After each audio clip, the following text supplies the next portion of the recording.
Olá, olá a todas as pessoas que têm seguido o Be Your Best by MR, ou seja, Be Your Best by Márcia Rocha. Hoje teremos uma convidada, mais uma convidada que é brasileira. A nossa convidada é especialista em questões de dependência, codependência. Ela irá fazer parte deste live e com certeza que irá tirar muitas dúvidas. Eu estou a convidar um grupinho de 50 pessoas, vamos ver. E deixem-me só continuar aqui a convidar as pessoas e já vamos começar o nosso live. Aqui em Lisboa são praticamente 23 horas e no Brasil são quase 19, ou seja, 7 da tarde.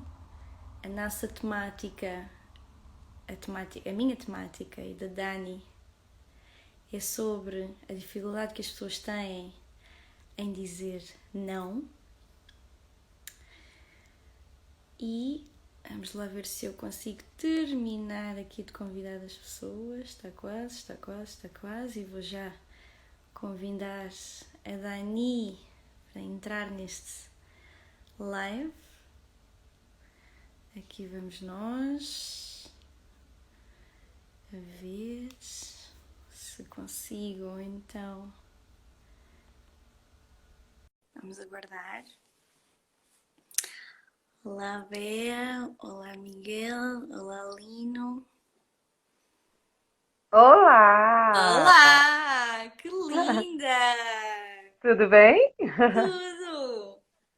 Então tá bom. Eu estava tentando escrever o comentário aqui para ver se ficava o tema. Não sei se você conseguiu ver você convidando as pessoas. Eu coloquei o tema no início, no meu telemóvel, no meu celular, Sim. aparece colocar título. E eu Uhum. coloquei o título. Era isso? Sim, sim, era isso. Boa, boa. Tá. Então Clarear um consegui. pouco mais aqui para ver se você me vê bem. Sim, eu Tá me acho que vendo bem? sim. Tá Sim. escuro, né? Consegues me ver Vou também? mudar aqui. Tô te vendo bem. Tô tentando deixar um pouco mais Dani, claro aqui.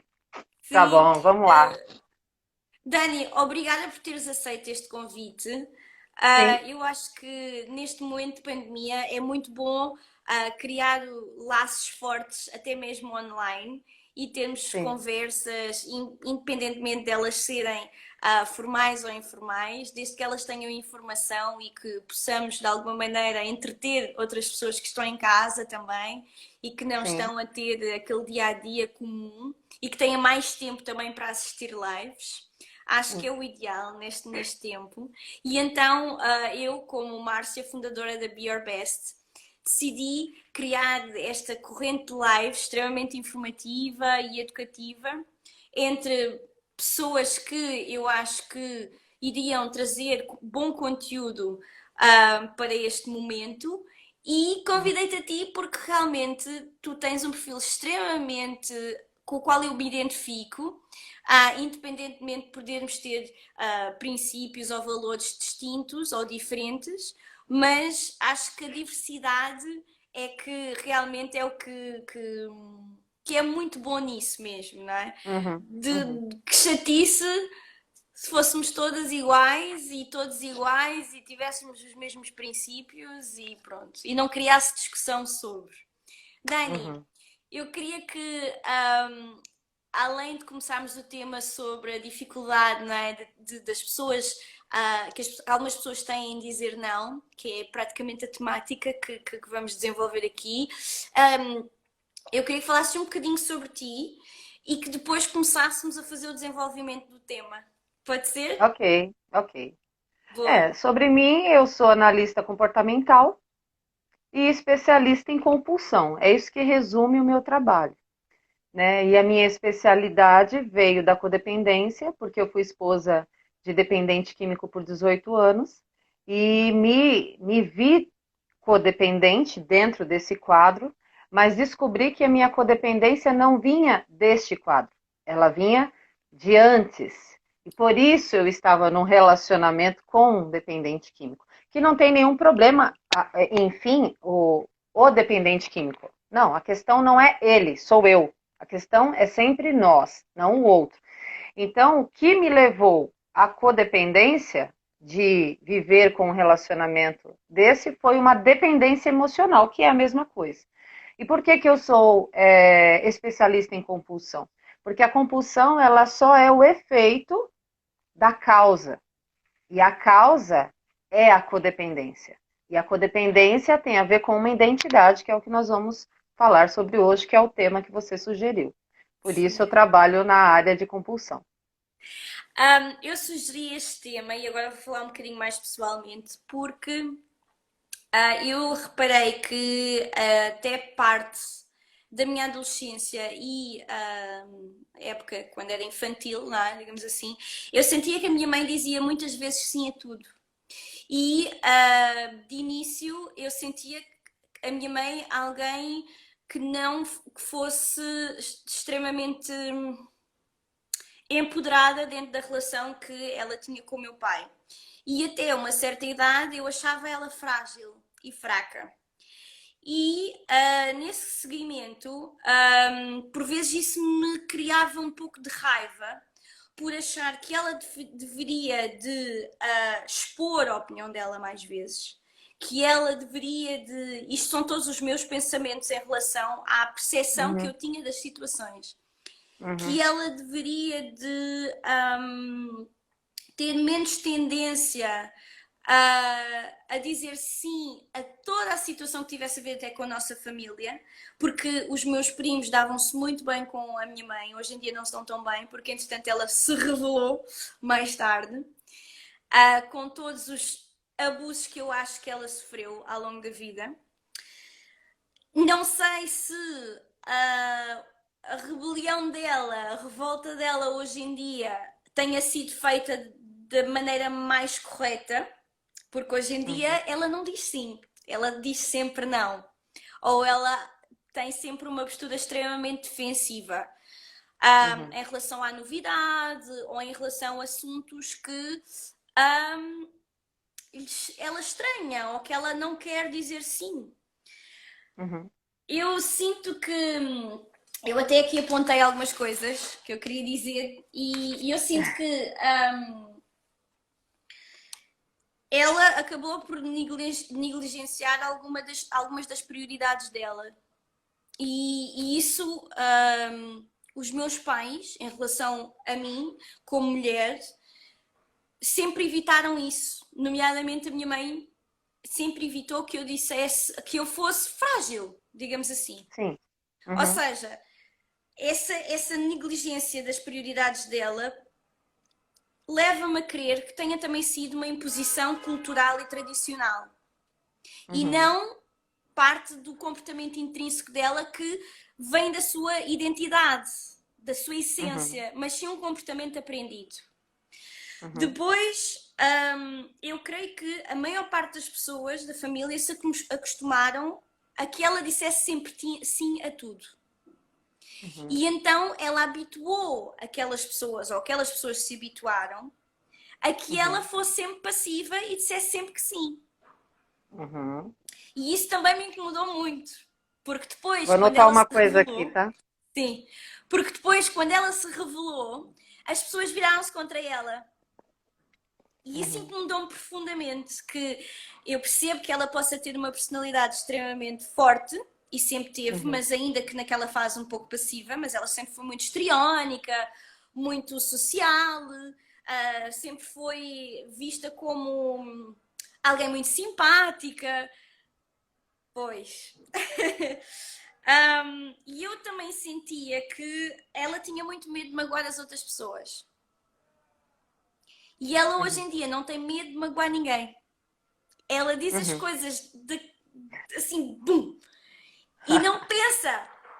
E eu hoje em dia fico magoada e mostro-lhe que estou magoada, mas ela parece sempre no altar e no pedestal dela e que nada lhe toca. Mas na verdade ela está super magoada com toda a gente e tem essa Uhum, atitude de uhum, defesa. uhum, Outra coisa que eu também reparei muito é que ela tinha muito medo e ainda hoje tem da rejeição, e isso faz com que eu sinta que ela ainda está insegura, mesmo demonstrando essa atitude muito forte e muito, às vezes até um bocado infantil, a maneira como se expressa. E outra coisa que eu também senti é que ela faz muita chantagem emocional. E também percebo que isso tem a ver com tudo aquilo que se passou, só que eu fui aquela que menos teve culpa daquilo que se passou. E, no entanto, sou aquela que se mantém ao lado dela, independentemente do que seja. uhum, Porquê? Porque eu vi os 2, 3, 4, 5 lados da situação. uhum, E eu creio que, pessoalmente, aquilo que os meus pais sempre me. E de maneira boa, eu acho que isto fez com que eu tomasse uma consciência muito mais ampla de todas estas situações. Os meus pais sempre disseram: tu sei aquilo que tu quiseres, e tu sempre, em relação ao teu irmão, homem, e agora vamos pensar dentro de uma imagem patriarcal, de uma sociedade patriarcal, normalmente o homem é aquele mais dominante, aquele mais ativo, o provedor. Mas, no entanto, na nossa relação como irmãos, eu sou aquela que sou mais da criação e de pegar e ativa nas mãos na massa, digamos assim, e ele já é mais passivo e recua mais nas suas decisões e é mais autoobservação. Eu também sinto que sou autoobservação, mas eu acho que a autoobservação foi um sentimento aprendido com a minha mãe. Porque depois tenho eu de gostar de viajar, de fazer tudo sozinha, de me defender, se precisar de me defender, se não precisar de me defender, estou na boa, bebo água e está tudo bem. Mas tudo isto para te dizer porque é que eu queria vir trazer este tema. uhum, De eu sentir esse tema tão presente na relação que eu tenho com a minha mãe. E de uhum, perceber que o dizer que sim mudou para o dizer que não. uhum. Sim, é isso. Ok. Bom, a primeira coisa de tudo, o que que acontece? O que eu sempre trabalho, que eu deixei lá escrito na descrição, que você gostou muito, é a primeira pergunta para qualquer questão que a gente está em compulsão, ou para qualquer atitude que a gente tem, é quem em mim não me permite fazer tal coisa, ou quem em mim está aceitando essa situação, ou quem em mim não quer viver isso ou se submete a isso. Então, quem em mim é uma identidade. Uma identidade que foi aprendida durante a vida, como você acabou de colocar e contar a sua história, que praticamente como coach você já deu todas as respostas aí, meio que observadas, né? Como você bem colocou. Então, o que que Sim, acontece? Uma identidade, ela pode ser uma identidade de rejeitado, uma identidade de não amado, uma identidade de frustrado. Então, assim, gera algumas identidades que eu levo muito para a codependência, a identidade de codependência. Um dependente químico não sai da dependência química por causa da identidade de dependente químico. Então, muitas vezes, uma pessoa, quando está na zona de conforto, ela está numa identidade que ela tem como verdade absoluta e que ela não percebe que aquilo está por trás. Valores e papéis. exatamente. A representação dos papéis e Isso. as Então, questões culturais, tradicionais, isso, sociais, os valores. exatamente. Então, os valores dela, se são valores, o que fazia ela se calar? Primeiro, a identidade, eu vou chamar de identidade, mas você pode entender que são uma carga, uma bagagem de valores que vieram dos pais dela. Então, Sim, primeiro isso. Depois, ela é portuguesa, ela é aí de Portugal. sim, Né? Então vamos lá. Aí tem toda a cultura de Portugal e além de uma cultura de um estado onde ela pode viver, que eu não sei como sim. funciona aí, né? É Aqui são estados regiões. e municípios. Sim, Então. sim. Então, vocês têm aí. Então, cada região. E, além de tudo, por ela ser portuguesa, acredito que a religião católica, não sei se ela Exatamente. segue, é muito forte. Sim, Então, eu chamo uma de identidade religiosa, a identidade dos pais, né, familiar, e a identidade da nação, a identidade do país. E tudo isso nos contamina. Né? claro. Como eu assisti algumas lives suas, as anteriores gravadas que você tem, você falando sobre toda uma cultura, toda uma influência patriarcal, toda uma influência machista, ou uma influência da sociedade, seja ela quais forem os Qual papéis foi? que tiverem, qual for. Então, tudo isso veio na carga com a sua mãe, certo? Então, a Claro. partir do momento que ela está com tudo isso, que ela tem essa carga de identidades, essas identidades são seguidas de valores. Valores que são o quê? Vamos imaginar que pela religião ela tem valores morais de família, valores morais de respeito aos mais velhos, valores morais de você só fala quando é pedido. Então, assim, tem uma série de valores que os nossos pais, por a idade que eles têm, né? Hoje a gente sai atropelando todo mundo, não respeita ninguém, né? Muitas vezes é assim. E esses valores fizeram ela se formar. Então, a identidade tem os valores. Então, muitas vezes, quando a gente fala assim, vamos, né? Como você sabe, eu sou evangélica de berço. Então, assim, nós vamos converter determinada, né? Queremos pregar para alguém ou falar de uma determinada filosofia para alguém. Aí você fala assim, essa pessoa vai mudar fácil. Não vai, porque ela tem uma raiz, e a raiz é a identidade. Então, uma identidade precisa ser transformada para a gente mudar a nossa mentalidade. E aí, por que, que as pessoas não dizem não, que foi a pergunta principal que você deu aqui, né? Porque quando a gente tem essa... Como é que é o tema mesmo? Eu quero usar o tema exatamente que você falou, porque eu falo outro tema, você fala a dificuldade de dizer não, né? Sim, sim, É isso? A sim. dificuldade de dizer não. Porque o que, que acontece? Nós dizemos não por uma motivação ou por medo. Sim, A motivação é o ganho secundário, que é claro. o que você falou. É Então, consequência para do. ela não. Pode dizer. Não, diga, sim, é isso, estou completado. Sim, sim, sim, sim. Sim. Para você, veja só. Se você tem uma motivação, é um ganho secundário. O que, que é o ganho secundário? É você simplesmente se sentir útil, se sentir amada, se sentir acolhida. Então, Sim. se eu disser não, isso vai me gerar um mal-estar. Então, a motivação diz assim: se eu disser sim, essa pessoa vai dizer que eu sou útil. Ai, como a Dani é boazinha, ela sempre está disponível, que é o que sua Sim. mãe falou, né? E linda! Como que ela chama sua mãe? Dora Bella. Ai, adora! Todo mundo adora, adora, É, né? Porque sim, adora, faz tudo, adora. Nossa, que pessoa sim. gentil. Pode chamar adora. Isso gera uma motivação. Nossa, eu me sinto amada. Eu não posso deixar de fazer tal coisa, porque aquela pessoa vai se chatear comigo. Aí Sim, vem o outro lado, que ao mesmo tempo que a motivação te impulsiona para fazer aquilo, o desânimo também, que é o medo. O medo do quê? exatamente. Medo de Sim. ser criticada, medo de ser rejeitada, medo de briga, né? Para não criar uma situação, eu vou Nem dizer conflito, não é? por quê? Que é aquilo que você falou. Você disse que ela era passiva, né? Muito simpática. Veja, todo mundo pode pedir tudo para ela. Mas o que, que tem por trás de tudo isso? É o medo de ser rejeitado, de ter problemas e também, ao mesmo tempo, a motivação. E eu tenho quase a certeza que isto tem a ver com ela ter perdido o pai aos 3 anos de idade Sim. e, e ela ter dois irmãos em que por acaso eles eram 3 irmãos, mas um deles faleceu, que era o primeiro, muito bebê. Entretanto, surge Uhum, dois irmãos, surge um segundo irmão que, na verdade, acaba por ser depois o patriarca da família. Ele uhum, considerava-se o patriarca da família, mas, no entanto, a uhum, minha avó sempre foi uma mulher muito individualista, no sentido de uhum, trabalhar, no sentido de trazer o sustento para casa, só.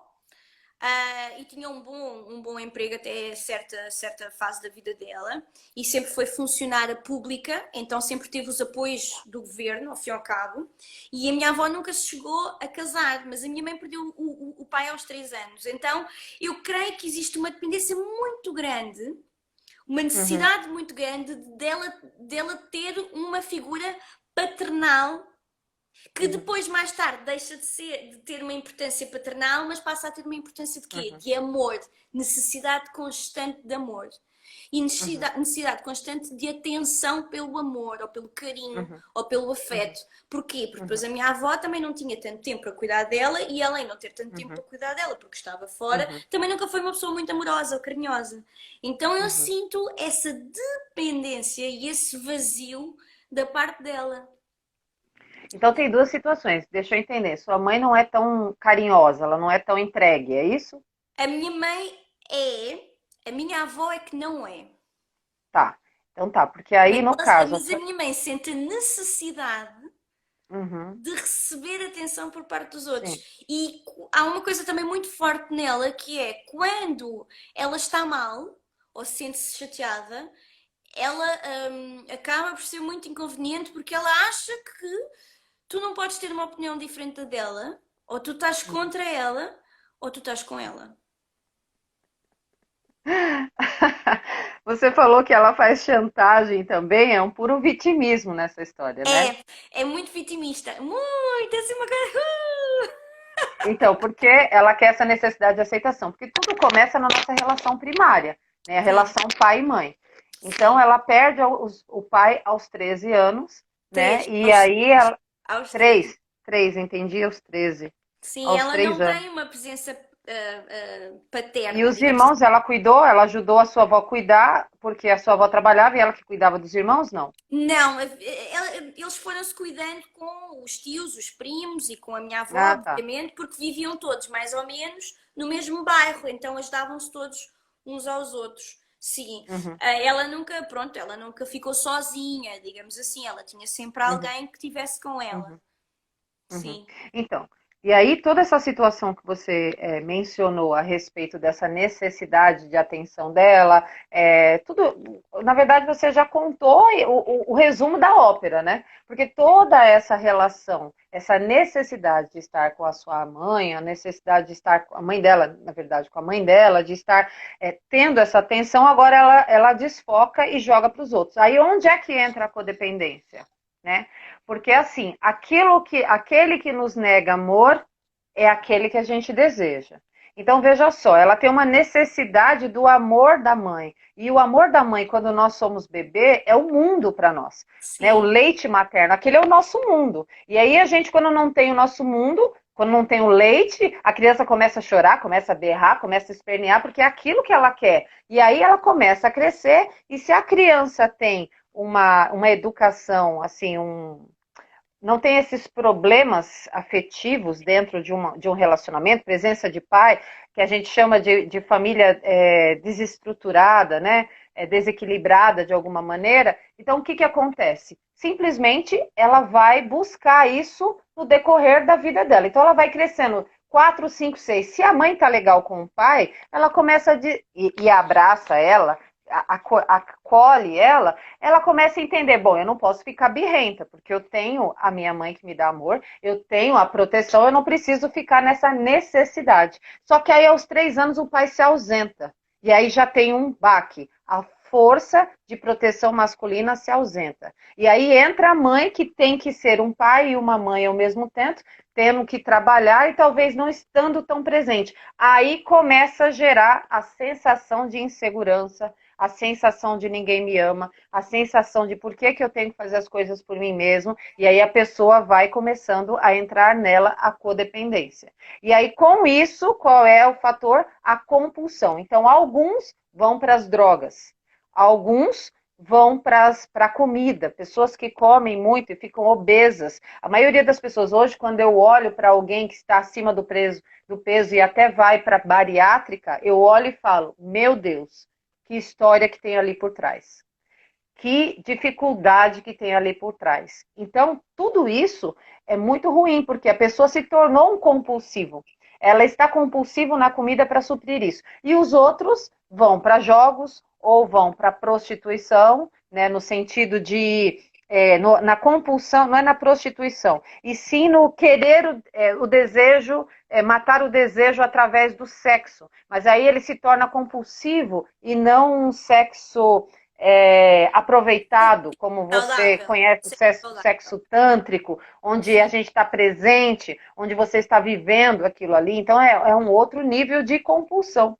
Então a sua mãe já foi para o afetivo. Ou Pois, exato. seja, eu.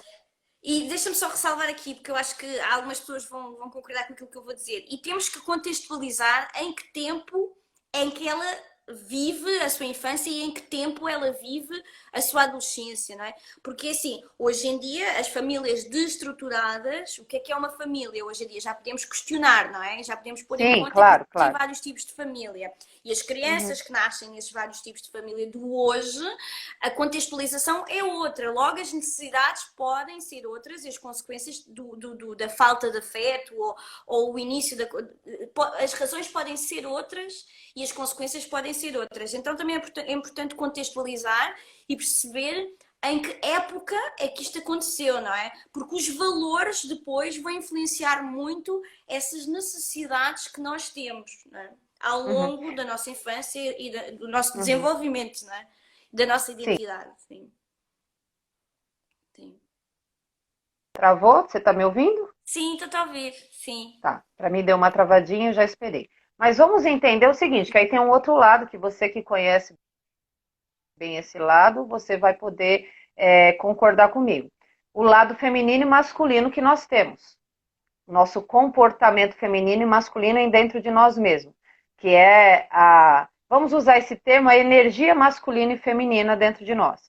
Porque se você está querendo contextualizar e que está perfeito, vamos dizer que uma criança hoje nasça dentro de um lar onde tem 2 homens ou 2 mulheres e elas adotam essa criança e vão viver esse comportamento, esse relacionamento, tudo bem? Pode existir isso, ok? Né? Então, o que, que acontece? No casal, homem, homem, mulher, mulher, existe o feminino e o masculino ativado. Por exemplo, eu e Sempre, você. Eu sim, e você. sempre. Temos Nós é que, temos. é preciso, eu acho que às vezes é preciso a gente criar novos termos. Nós Uhum, usamos esse termo masculino e feminino porque talvez ainda não conseguimos criar dois termos uhum, sinónimos e que uhum, não tragam toda essa contextualização própria do género e, não é, do sexo biológico, uhum, não é? E da uhum, representação dos papéis. Então, uhum.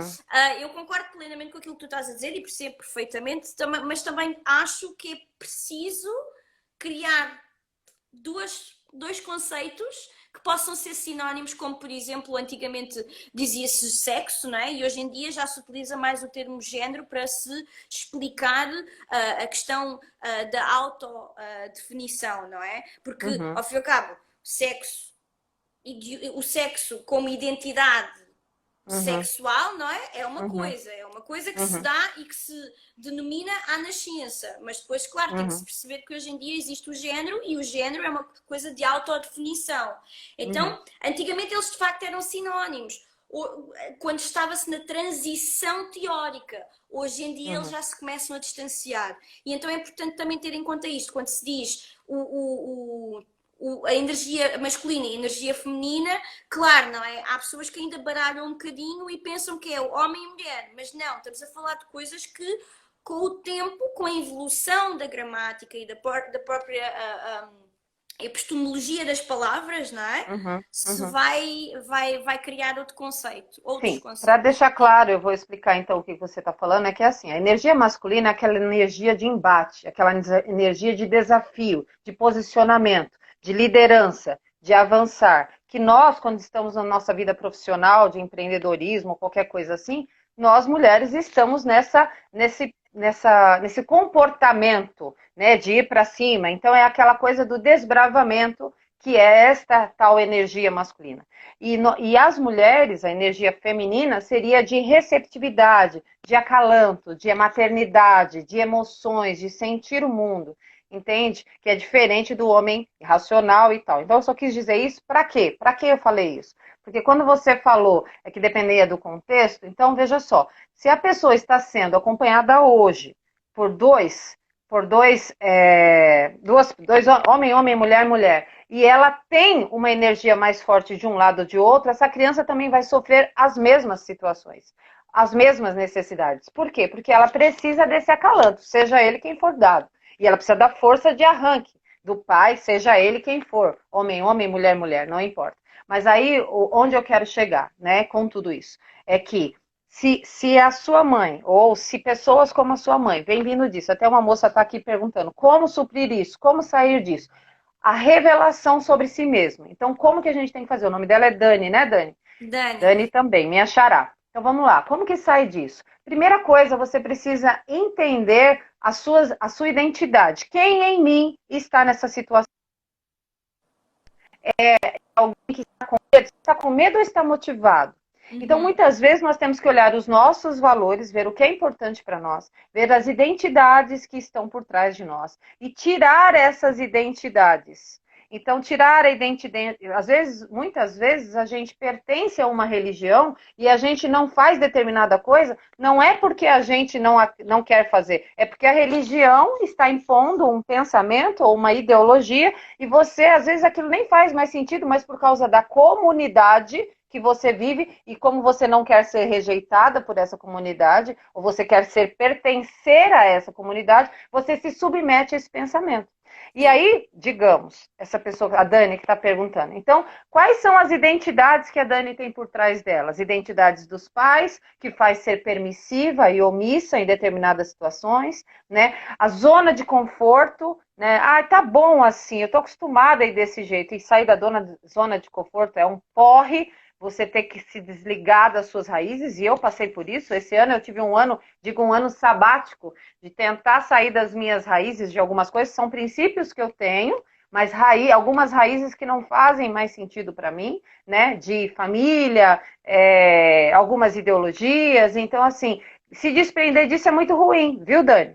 Paga um preço alto, porque tem uma hora que você entra, você não sabe mais quem você é na história, porque você É estava um acostumado a ser de baque. um jeito, você estava acostumado a ser de um jeito, agora você é de outro. Então, aí o que pode ter acontecido com a tua mãe, voltando para sua mãe, tá? E Dani, vai seguindo lá meu canal que eu falo muito sobre esse assunto, você vai entender que numa live a gente não vai conseguir ministrar Pois, você tudo claro, aqui agora. claro. Mas a tua mãe foi e mudou.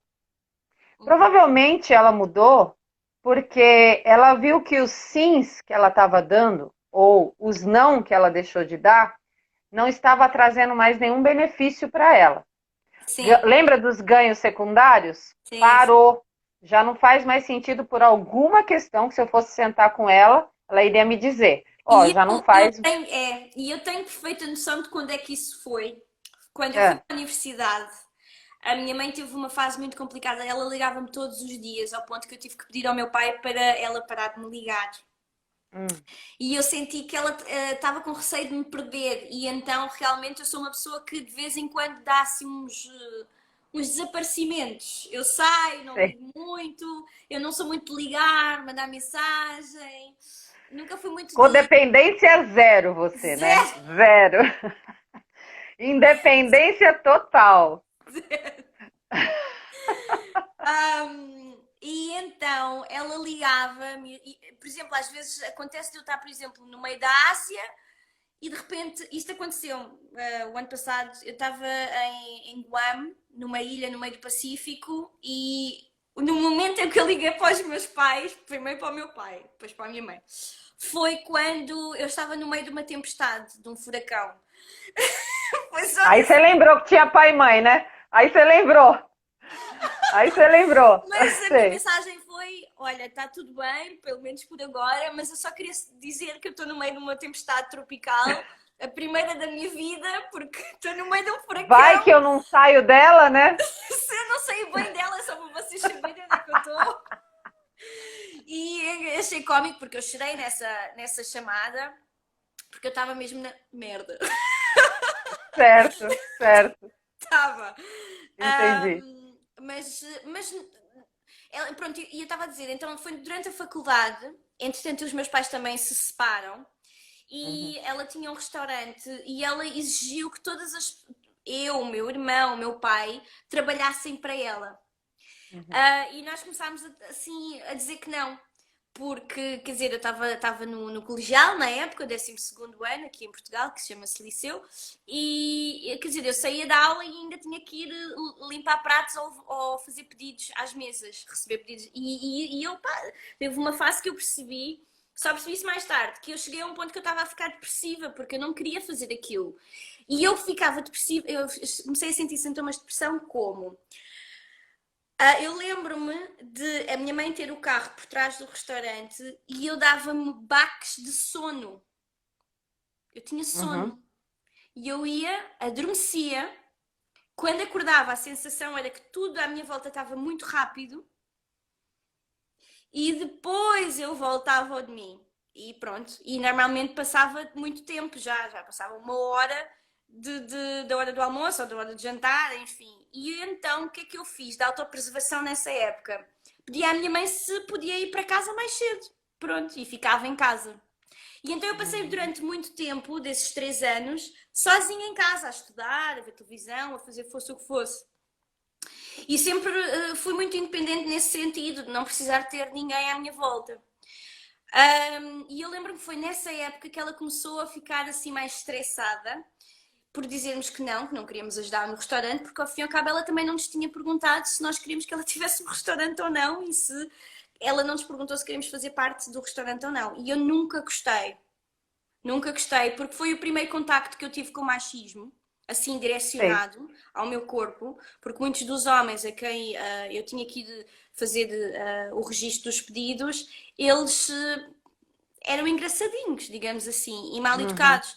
E cheguei ao ponto de tentar explicar à minha mãe que não me sentia confortável e ela às vezes dizia, mas porquê que és assim tão pouco simpática com os rapazes? Porquê que isto e porquê que aquilo? E eu dizia-lhe, mãe, porque eu não gosto, eu não quero. E na época nem me sabia explicar porque é que eu não gostava ou porque é que eu não queria. E então, e ela também não tinha culpa, porque ela não conseguia ler o meu código, digamos assim, que eu ainda Uhum. estava a construir. Entretanto, há outro baque, que é quando eu digo à minha mãe que eu tenho uma relação com outra rapariga. Para ela foi tudo, com uma rapariga, foi tudo muito assustador, mas uma das primeiras questões que ela fez foi como é que vocês têm relações sexuais? Uhum. E só isso. Porque de resto foi tudo super fácil e ela aceitou, o meu pai igual, foi super tranquilo. E eu acho que são nesses 2 momentos em que ela perde, ela percebe que eu não sou dependente dela, Uhum. ou seja, ela liga-me e eu já não sou de ligar, já não sou de fazer conversa ao telefone e ela perde-me dessa maneira, como ela vê, e depois quando ela me perde como uma filha heterossexual. Uhum. E aí, com o tempo, eu explico-lhe o que é a bissexualidade e o que é a pansexualidade.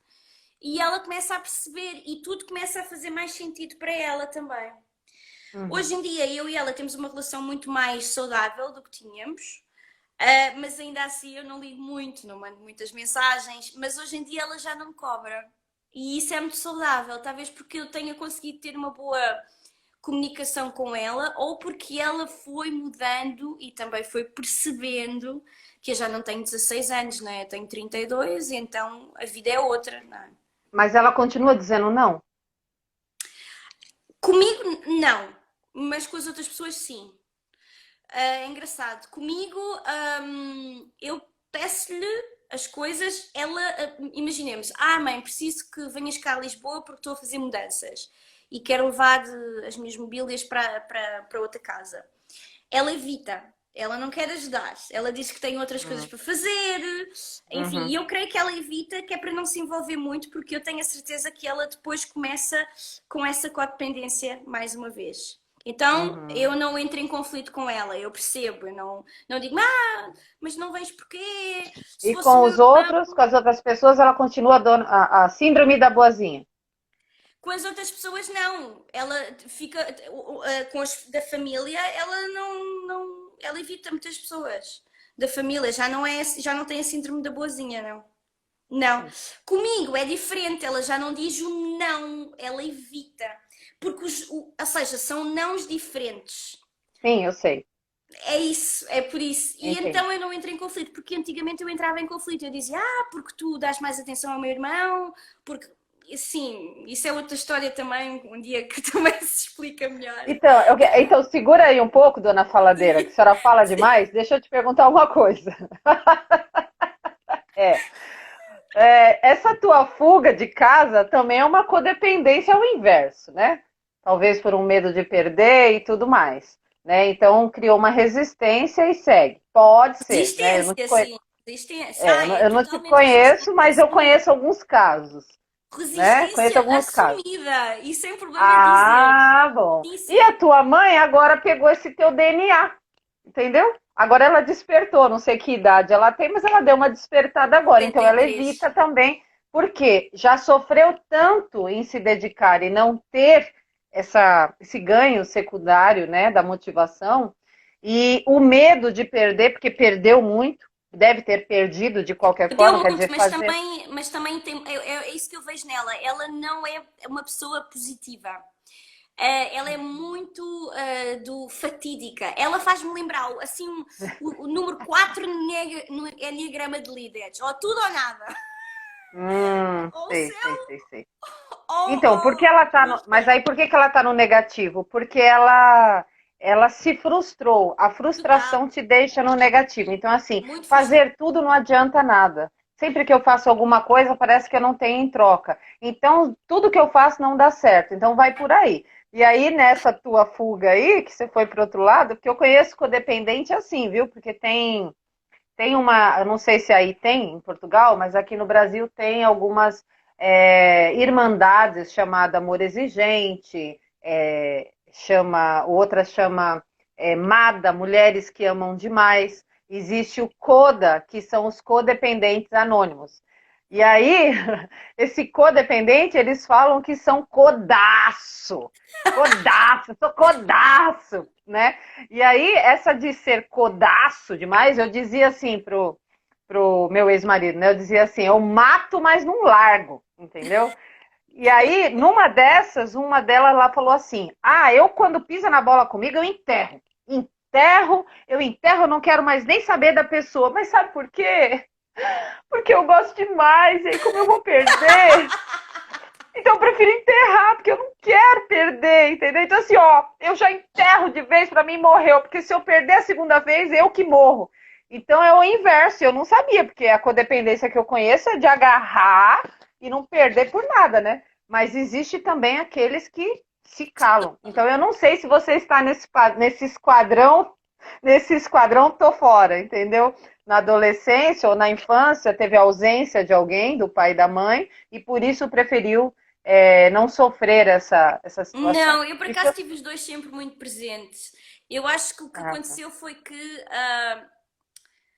como eles discutiam muito, ahm, e eu sinto que Uma a fuga. ausência foi a ausência do meu irmão, porque o meu irmão é que saiu mais cedo de casa e só Uhum, passado alguns anos é que ele se lembrou que tinha irmã, mas no entanto desse uhum, período de ausência ele sempre foi o centro do universo para os meus pais, porque ele foi o primeiro e também eles tinham uma relação muito forte com ele, porque ele fazia motocross e ele uhum, sempre foi o centro até económico, digamos assim, não só uhum, emocional, mas económico. E uhum, então ele trazia dinheiro para casa, não é? E então uhum, era muito precioso nesse sentido, porque a vida uhum, deles era à volta daquela economia, daquele miúdo, não é? Daquela pessoa. uhum, E depois, quando aquela pessoa decide sair e de se desvincular deles, eles ficam uhum, meio perdidos.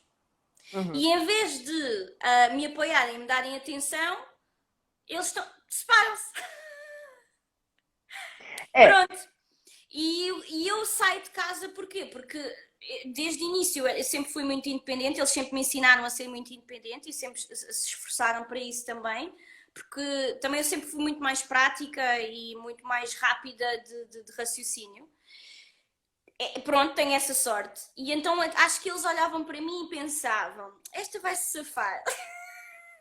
Só que É. depois eu precisava também de atenção e afinal faltava um Uhum. bocadinho dessa atenção e desse Então, apoio. mas eu percebi que a sua energia masculina, ó, motocross, é, O meu fazer irmão, pagar as contas, ter toda essa sim. responsabilidade, é você ou seu irmão que fazia motocross? O meu irmão, eu Ah, não. tá. Eu Então eu queria entendi ser antes, errado. mas Entendi eu errado. sim, sim, Entendi errado. sim, Tá. Então, sim. mas você já queria essa independência. E eles também estavam te sugando. Então, se sentiram um pouco sufocada, né? Você se sentia sufocada por essa situação e ainda vê aquele conflito entre eles. Então, isso não tava te gerando um sentimento legal. O que foi até positivo, porque aí você se Sim, afasta e acaba não tendo essa influência diretamente com você e deixa eles com as confusões deles para lá. Antes da gente continuar, deixa eu só agradecer um pessoal que está entrando. Entrou o pastor sim. Marcelo, entrou a minha amiga Noeli, a Guida. Tem a Ana Guida que está aqui, que é a família toda de Portugal. Teve esse tempo aí com vocês, até mandei para ela. A Dani, que também me segue lá, ela está falando até aqui do Naranon, que também é uma entidade, uma entidade, né, que trabalha com o pessoal que tem problemas de vícios. Gente, Oh, obrigado por vocês estarem aqui. Beijo para vocês, viu? Então, meu bem, você aqui falando das suas fugas, agora sua mãe está na fuga também, né? Desses sentimentos. Ela entrou agora num padrão de proteção, né? Pelo que eu estou vendo, sim, não é isso? A sim. proteção que ela está nessa codependência emocional. O que eu penso assim, até a Dani perguntou e você também no tema principal, o que que a gente tem que fazer para a gente começar a aprender a dizer não? Eu falei muito rapidamente aqui, mas eu posso dizer. Primeiro, o caminho que eu tracei foi o seguinte, a começar a entender quem eu sou. Sim. Então, quem eu sou? Aí, você tem que se amar. Sempre todo mundo fala assim, você tem que se amar, menina, você não se ama. Gente, como é que eu aprendo a amar se eu Isso. tô acostumado que o amor é doer? Eu não vou me amar porque eu entendo que amor é doer. Aí é meio contraditório até. Porque se o amor é doer, como é que eu vou fazer algo para me doer? Eu não sei me amar sofrendo sobre mim. Eu só sei amar sofrendo pro outro. Então, a maioria das músicas sertanejas, eu não sei que tipo de músicas que tem aí, né, que são de chorar. Sofrência! Exatamente. O sinônimo de amar é sofrer, né? E nessa loucura de dizer que não te quero e vai aquela coisa e vou morrer o resto da vida, né? Te amar eternamente. Então, a maioria das pessoas que amam as músicas sertanejas, como eu também já amei muito e ainda gosto bastante, elas reportam muito a dor de sofrer, é sempre a dor da perda. Só que o amor, ele é alegria, ele é prazer. E aí, eu, para aprender a dizer não, que é esse o meu raciocínio, acompanha aí, eu preciso primeiro entender que amor não é sofrer. O que sofre não é amor, primeira coisa. Então aí eu entendo, opa, então eu não amo, porque eu preciso dessa pessoa para sobreviver. E precisar não é amar, porque amar é você aceitar o outro tal como é e você entrar na relação já resolvida, Sim. né? Então, se eu sou completa em mim mesma, eu só tenho alguém para compartilhar comigo e não eu depender dessa pessoa para viver. Então, a Precisar, não é? É. primeira coisa é entender que o amor não é sofrer, que o amor é bondade, que o amor é alegria, que o amor é trazer bem-estar. Então, se não me traz bem-estar, como é que. Não, então eu vou entrar na fossa porque eu amo. Não, eu estou sofrendo e esse amor é abusivo em cima de mim. Então, não é amor, é uma doença. Primeira coisa, então, dividir amor do que é sofrer. Segunda Entender. coisa, olhar para mim. Então, a hora que eu olho para mim, eu vejo, eu sou codependente, eu sei amar? Não, eu não sei. Então, como que eu vou fazer? Não, eu preciso de ter alguém agora. Não, então agora você não pode ter ninguém, porque você vai ter que primeiro aprender o que é amor ou desaprender o que é Sim. aquele amor. E Desfocar, não é? depois você vai começar a olhar a identidade. Quais identidades me fizeram entender que amar é sofrer? Porque são elas que me fazem entender que amar é sofrer. Essas Sim. identidades. Ou meu pai e minha mãe, ou as músicas demais que eu ouço, ou uma comunidade que eu vivo, ou o relacionamento da minha família. Alguém me ensinou que amar é sofrer. Porque eu Sim. não aprendi um verdadeiro amor. E a partir disso você começar a entender, peraí, eu quero isso para minha vida? Não, mato, mas não largo? Não, peraí, como assim mato, mas não largo? Vou sofrer isso até a morte? O que eu quero para mim? Então aí você começa a se questionar. E aí a verdade liberta. Mas é um processo, não é não é um estalar de dedos, é um processo, é um estalar de uma visão, mas não é totalmente. Então eu percebo que tua mãe, ela teve algum estalo, mas ao invés dela estar liberta, parece que ela está agressiva. Tipo assim, agora eu tô na defensiva, Sim. entendeu? Dá essa impressão que ela tá na defensiva. Então eu não sei se ela tá naquela situação que eu disse da moça, eu vou enterrar, porque senão eu vou perder e se perder vai me doer. Sim, pronto, acho que são possibilidades. Acho que dependendo também de com quem é que ela ou seja, qual é a relação que ela tem com a pessoa, não é? Uhum. Mas claro que há sempre uma identidade que prevalece a todas as outras, não é? Mas pronto, elas podem se alterar também. Sim, é isso, resumidamente, exato. Eu, por exemplo, eu tive um caso assim muito por alto. A pessoa dizia que se sentia impotente, mas no entanto a expressividade e aquilo que dizia era de raiva. Uhum. E isto também é muito interessante da pessoa não, ou seja, alguém chegar até mim e dizer, eu sinto-me impotente, eu estou muito cansado, a tal pessoa era isto, e fez isto. E sabes, chega a ser assim um contínuo de críticas à outra pessoa muito automático. Uhum. A Uhum. expressividade da pessoa é muito intensa, mas no entanto o que a pessoa está a dizer não tem nada a ver com a sua expressividade. E uma das coisas que eu tive dificuldade de início nesse caso foi fazer exercícios para que a pessoa chegasse e percebesse que havia muita raiva ali. Muita raiva. E que não era um sentimento de cansaço, de estar cansado em relação a estou cansado porque a minha relação não está a dar. Não, era estou cansado porque nem estou a entender o que é que está a passar e estou cansado de ter raiva, mas eu não sei que tenho raiva. Então, isso daí também tem uma situação. Veja só, tudo significado é disparador emocional. O que é isso?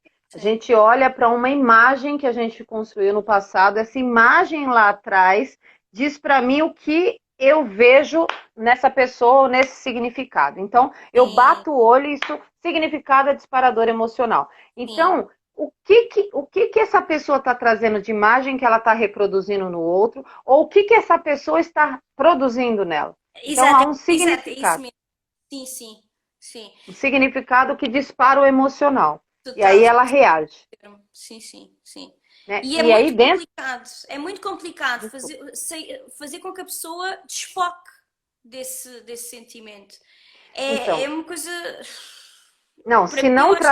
se não tratar a identidade, não desfoca, porque é o seguinte, uma imagem está registrada um impacto sobre forte emoção, entendeu? Um forte impacto emocional de algo, de trauma ou de desenvolvimento de personalidade, ela vem com aquela imagem e usa um significado. Então, tudo, muitas imagens, vários significados, e os significados disparam sensações, que levam também, como eu disse, para as compulsões. Sim, Determinado significado leva para a compulsão da comida. Então, só um detalhe que é bom falar aqui, que tem gente assistindo, que a dependência química, hoje eu entendo assim, que ela vem primeiro a codependência, depois a pessoa se torna dependente químico. sim. Ah, mas foi um amigo que deu. Não importa. Se Não, você não. pegou de um amigo, você aceitou aquela droga para não ser rejeitado ou para se sentir poderoso, para sentir algo. Então, ninguém reage a uma compulsão sem ter um significado por trás.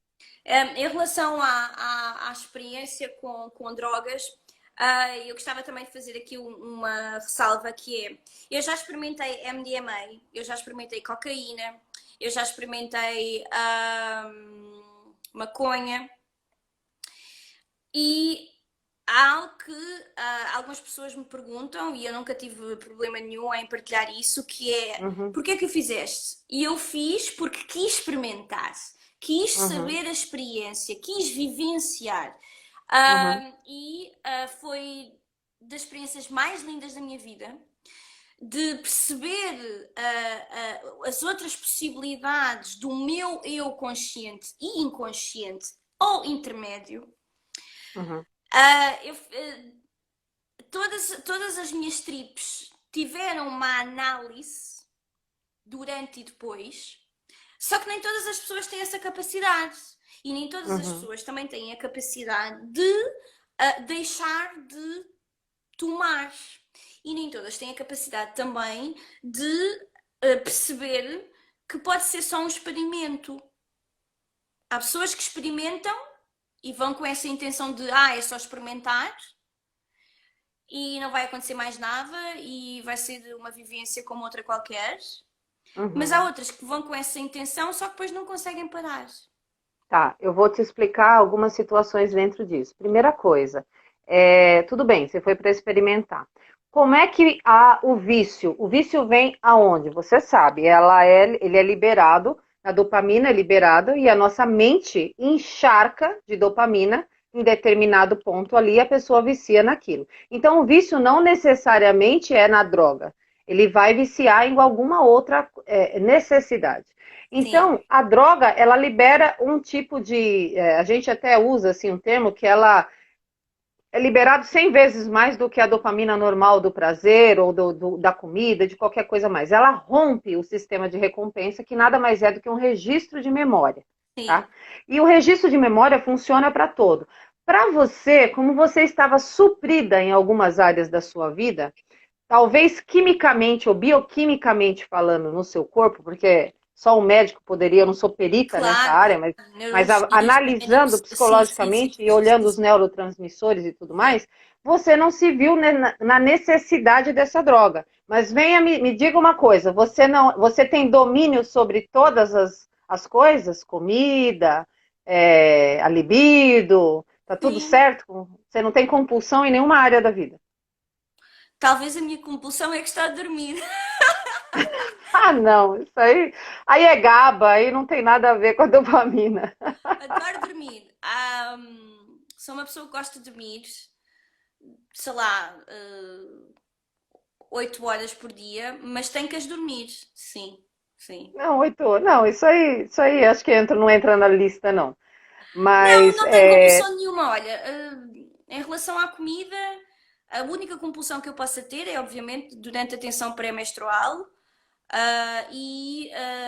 Hoje em dia tenho tendência a comer barrinhas de chocolate com. não. Não, não Isso é suave. Não, compulsão, eu tô falando do cara que come uma pizza inteira, duas pizzas não, inteiras, não, aquelas coisas mais da pessoa tem que comer pão todo dia, come toda hora, é diferente, não, né? nada de. Não, estava aqui a procurar alguma coisa, Não, mas mas não. vamos voltar no Não importante fumo, que você não falou bebo. aí. Então, Não, é não. assim, existem linhas também que dizem, né, os terapeutas que tratam dessas áreas, que há uma predisposição no organismo.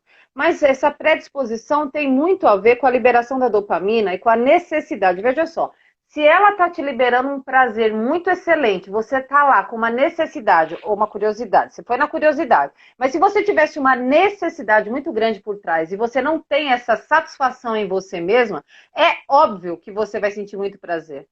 E quem tem essa satisfação plena, talvez, eu estou aqui fazendo uma análise bem Pois. filosófica da coisa, Sim, porque cada organismo é um, tá? A pessoa pode não se viciar ali, porque ela está resolvida nas sim. necessidades dela. Porque se estamos falando de sistema de recompensa, então ele simplesmente não vai desencadear. Porque se a droga vicia em todo mundo, você teria que ter desencadeado e caído no crack de qualquer jeito. Você não Sim, caiu. claro, Dani, percebo Então, perfeitamente isso, sim. Mas também exatamente. é muito Então, importante salientar. Estamos quase a acabar. Temos 1 minuto e 5. Oh my God! A eita, nós. conversa estava Então, tão boa! amém. Vamos marcar uma segunda revanche, tá bom? Eu chamo Sim, você na vamos, minha. Dani. Foi super bom. Vamos ter Muito que acabar obrigada. aqui. Sim, muito obrigada e combinamos para outra altura, está bem?